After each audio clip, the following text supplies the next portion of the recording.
Oldin bepushtlik bo'lmagan, hozirgi paytda nima uchun bepushlar juda ham ko'payib ketyapti? Doktor, shu haqida o'zingizni fikringizni bir ikki og'iz bildiring. Bepushtlik hozir ayni vaqt yoshlarda ko'paygan. Vaqtida bepushtlik 10 yil oldin bo'lmagan. Hozir yoshlarda nimaga ko'paygan? Chunki yoshlar fohisha qizlarga boryapti. Drug vakrug, Telegram, boshqa gruppalar bor. O'shalarga borib, rezinka, berezinka farqi yo'q, yuqishtirib kelyapti. Mana bizga topshirib kelyapti, даже vis chiqyapti. Boshqa gonorreya, xlamida, uroplazma infeksiyalar chiqadi. Ularni vovремя lecheniya qilmasa, o'sha spermaning foiziga juda ham ta'sir qiladi, katta ta'sir.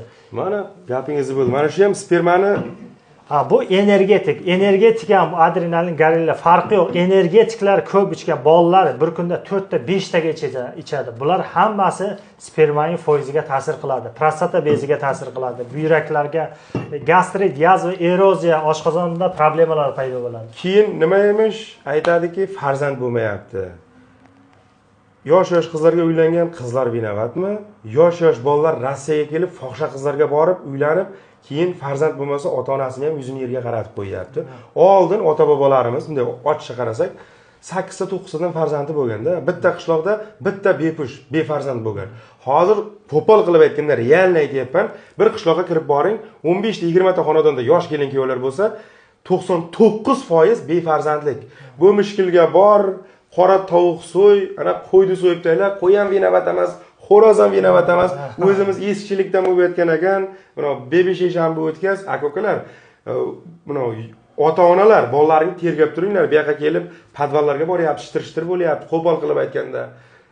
Mana shu narsalardan hamma narsa kelib chiqyapti.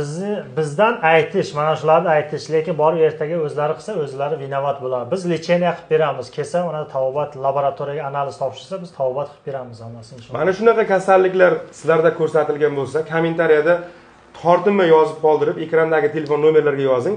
Balkim sizda bepushtlik yo'q, siz bunaqa kasalliklarga vobshe begonasiz. Shu videoni podelitsiya qilib kengroq tarqatib yuboraylik. Musofirda yurgan aka-ukalarimiz ko'rsin, ogoh bo'lsin. Fohisha qizlar ham действительно kundan kunga ko'payib ketyapti. 10 tasini yo'qotsak, 20 tasi kirib kelyapti dedi-ku. Bularniki yo'qotib bo'lmaydi, lekin biz o'zimizning nafsimizni teksak, mana shunaqa narsalar ko'paymaydiki, kamayadi. Rahmat, sog' bo'linglar.